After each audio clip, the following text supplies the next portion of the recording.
गुरु ब्रह्मा गुरु विष्णु गुरुर्देवो महेश्वरा गुरु साक्षात् परम ब्रह्म तस्मै श्री गुरुवे नमः। ओम नमो ब्रह्म दिव्यो ब्रह्म विद्या संप्रदायकतभ्यो वंशऋषिभ्यो महद्भ्यो नमो गुरुभ्यः सर्वपल्लवरहित प्रज्ञानघनः प्रगर्धो ब्रह्मेवामस्मि। ओम नारायणं पद्भुवं वसिष्ठं शक्तिं च तत्पुत्रं पराशरं च व्यासं शुकं गौड़पदं महांतरं गोविंद्रयुन्द्रमथास शिष्यं श्रीशंकराचार्यमथास्पदपादं च हस्तामलकं च शिष्यं तं तोटकं वर्तिकाम्ना अस्मद्गुरु संततो मानतोऽस्मि। श्रुतिस्मृतिपुराणानाम् आलयं करुणालयं नमामि भगवत्पादं शङ्करं लोकशङ्करं शङ्करं शङ्कराचार्यं केशवं बादरायणं सूत्रभाष्यकृतो वन्दे भगवन्तो पुनः पुनः ईश्वरो गुरुरात्मेति मूर्तिभेदविभागिने व्योमवप्ताय देहाय दक्षिणामूर्तये नमः। ओम श्री गुरुभ्यो नमः। ओम श्री परमात्मने नमः। हम लोग गीता के 8वें अध्याय का अध्ययन कर रहे हैं। भगवान कहते हैं कि मैं तो बड़ा सुलभ हूँ, क्योंकि मैं सर्वदेश सर्वकाल सर्ववस्तु और सर्वरूप में मैं ही हूँ। तुम अपने इसलिए मेरी सुलभता स्वाभाविक है। मैं तो अत्यंत सुलभ हूँ। तुम अपने घर में ही मुझसे मिल लो।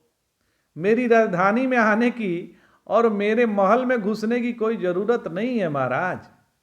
इससे अधिक सुलभता क्या हो सकती है आखिर। भगवान कहते हैं अनन्य चेताः।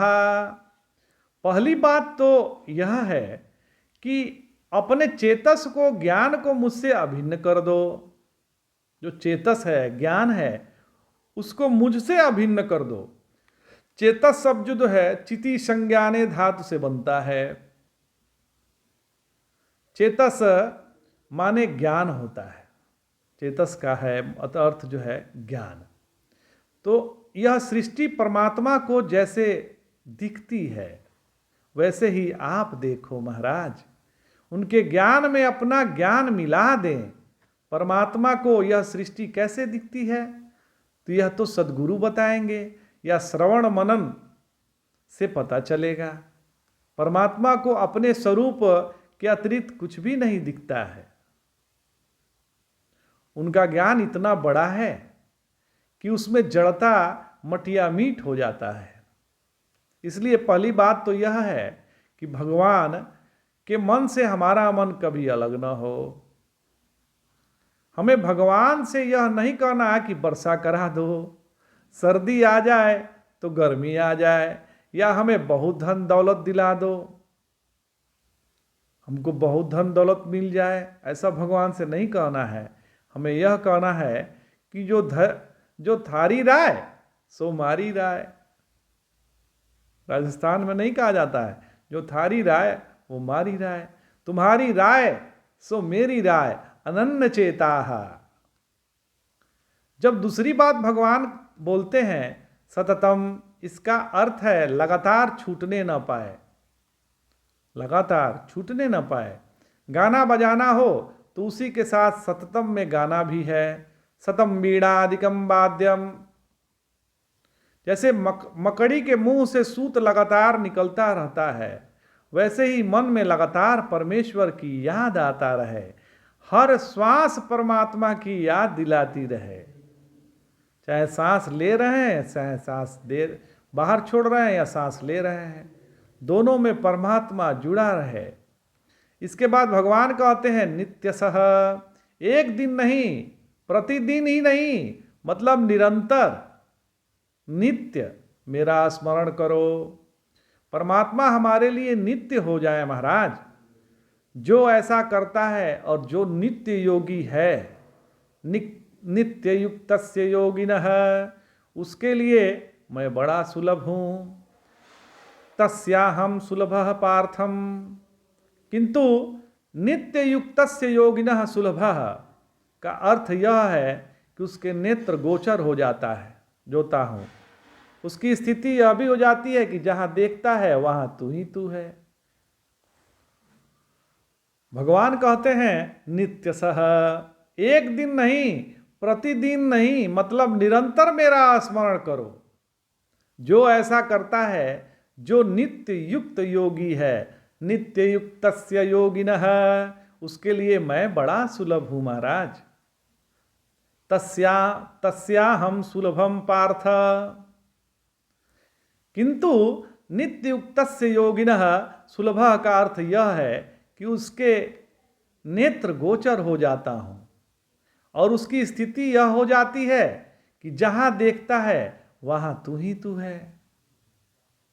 ऐसी सुलभता है। सुलभता का यह नहीं मतलब यह नहीं है कि भजन साधन नहीं करेंगे और वहीं आकर हमारा भजन करने लगे जाएगा, ऐसा नहीं है।